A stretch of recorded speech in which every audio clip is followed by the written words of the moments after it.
What is the Pacific Crest Trail? How's it going, folks? It's Kev from Kev Goes Hiking here, coming back at you this week with another video. Just an update, I've decided to take a step back from my normal day hikes, so you won't be seeing that anymore.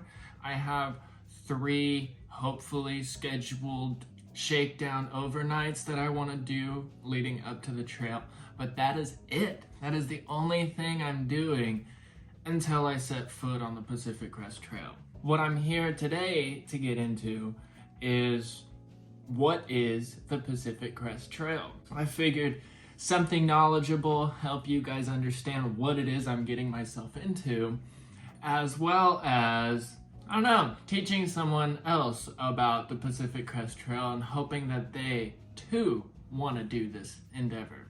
The Pacific Crest Trail, though sections of it have been here for a long time, Pacific Crest Trail was established as a national scenic trail in 1968 by Clinton C. Clark.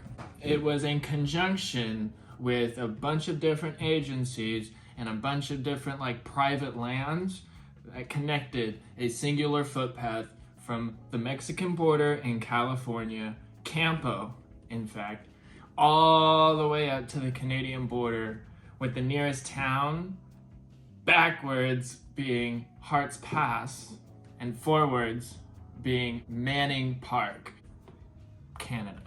This year, unfortunately, hikers cannot go through Canada. What? Unfortunately, this year, hikers cannot go to Canada via the Pacific Crest Trail. They have shut that down. I don't know what it's gonna look like. I mean, I've seen videos and there's no one there, right? There's no one there. But they probably have people who watch their section of the trail, and so they'll be like, hey, you're going to jail now because you illegally crossed the border. But I, thankfully, am not having to deal with that problem. I'm going back to Harts Pass, getting picked up from there and going home, so I'm not worried. But just a PSA, you can't go to Canada. What? The Pacific Crest Trail spans from Mexico to Canada across 2,650 miles along a singular footpath, which literally means you can walk the whole thing. It goes 1,691.7 miles through California, 455.2 miles through Oregon, and 505.7 miles through Washington, across a bunch of different places. Along the way, there are 90 different trail towns or cities that you can stop in.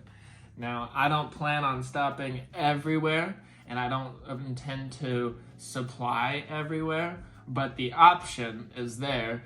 90 plus towns you can get to, which is pretty stellar. It goes through 7 different national parks. I will start listing them off here. Crater Lake, Kings Canyon, Sequoia, Yosemite, Lassen Volcanic, Mount Rainier, and the North Cascades.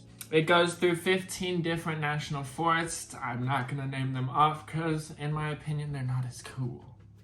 Just kidding. I love national forests. I live right next to one. It's my favorite place ever, just saying. The highest elevation on the entire Pacific Crest Trail is on Forester Pass at 13,153 feet. I've never been that high before, and I actually intend to go higher, right? Because I'm intending to climb Mount Whitney, which is one of a few mountains that you can actually walk up. You don't have to mountain climb on them, which is nice. And that mountain is set at 14,505 feet, which makes it the tallest mountain in the contiguous United States. You add up all the elevation gain that you've done from start to finish, it's around 500,000 feet of elevation, which is insane. So your legs will not like you by the end of it. Hopefully I get my trail legs really fast. Hopefully I have my trail legs already, because I've been doing a lot of shakedowns and day hikes and so on and so forth, that I'm somewhat well prepared, I would assume. So great segue. Do I have to be in shape or do you have to be young? No, you don't. You don't. I'm far from being an above average physical person.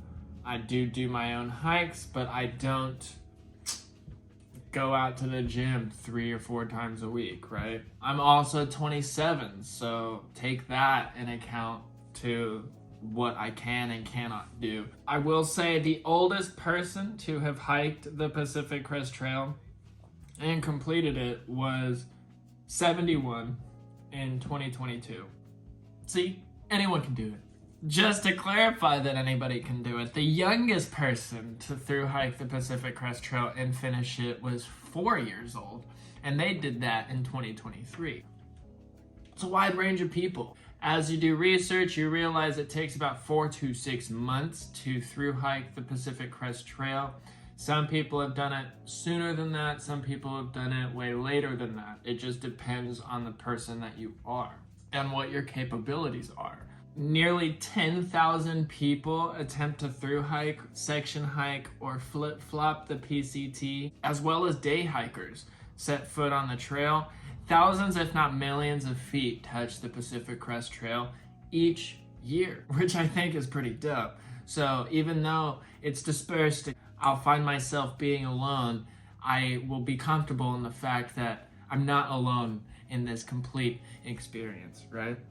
It costs between $3,000 to $10,000 to through hike the Pacific Crest Trail. Some people add their gear to that, others don't. I will add my gear to the ending expense, and I only intend to spend around $3,000 to $4,000 by the end of my through hike, hopefully. I'm gonna be living as frugally as possible, though I like to anyway in my daily life, so I'm not worried. I eat the same thing every day, so I'm not worried about that. And you know what? I just wanna hike. That's all I'm going out there. I don't drink, I don't party, I don't do none of that stuff. I just wanna hike and maybe meet a couple cool people along the way. So you might ask yourself, what happens if I don't complete the whole thing? There are a lot of reasons why one would not be able to complete the entire Pacific Crest Trail. Many of those being injuries, right? You got sickness, you got exhaustion, you got boredom, you got lack of resources, and you also have family emergencies, all of which I hope to not have, but you cannot control everything, right? There's one thing you specifically cannot control is the wildfire problem. There is a huge wildfire problem in the United States. And so that is a lot of reasons why people don't fully complete the Pacific Crest Trail. 15 to 20 people have died on trail. Now, there's no specific number because so many people hike it, you just can't really, get a definitive number. But the consensus around 15 to 20 people have died on the Pacific Crest Trail. People also do go missing on the trail, so that is something to be aware of. It's such a remote environment at times where you don't have cell service, and that can lead people to getting lost or getting injured and unable to find access to help, The most famous missing hikers are Chris Fowler and David O'Sullivan, both still not found and no trace of them. Another way people get injured is animals. I'm not particularly afraid of them. There are a lot of animals out there. There's the key highlighted ones are rattlesnakes, bears, not grizzlies. The one that I'm worried about the most are mountain lions. We will see how that goes. The other day I saw one, I thought, and it freaked me out, and it just turned out to be a lump of a log. So I might need new glasses. Rodents, birds, and bugs. So many bugs. Thank goodness I live out in the desert and I've kind of gotten used to them, but who likes bugs anyway? If you like bugs, you might be a crazy person. It's attacking me! Just kidding. The people who do complete the through hike, the percentage is around 10 to 15%. I found the very rarity of hikers fully completing the trail is incredible. We'll say that. And the last thing I'll get into are the main staples, like the sections. It's usually split up into distinct sections of the trail, right? You got the desert of Southern California and the Mojave. You have the Sierra Nevada mountain range, and then you have Northern California, and then you have Oregon, and then you have Washington. All of those sections you will see me experience. I've grown up in the Pacific Northwest, so the North Cascades are my bread and butter, but I'm eager to see what other environments and biomes that I can see, and all the flora and fauna and this, that, the other thing. I'm so excited. I cannot tell you how excited I am. And I'm even more excited to tell you about the sponsor of this video.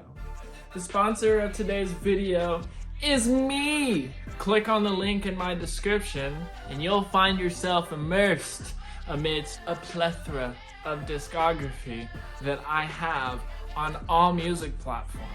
If you've heard the same boring stuff over and over and over and find yourself, hey, I want to listen to something new, well, look no further, because I got you, boo. I got you. I write my own music. And you're like, hey, don't people who write their own music, aren't they lame? No, they're not. They're visionaries. And I find myself looking into the future. And I see you there with me, alongside me, hanging with me through it all. If you want to be a part of the action, follow, like, and subscribe to all of my music and all future endeavors. Check out Wet Teddy on all music platforms today. Well, there you have it, folks. Information on the Pacific Crest Trail. And what is it? What is it? Well, there it is. That's what it is.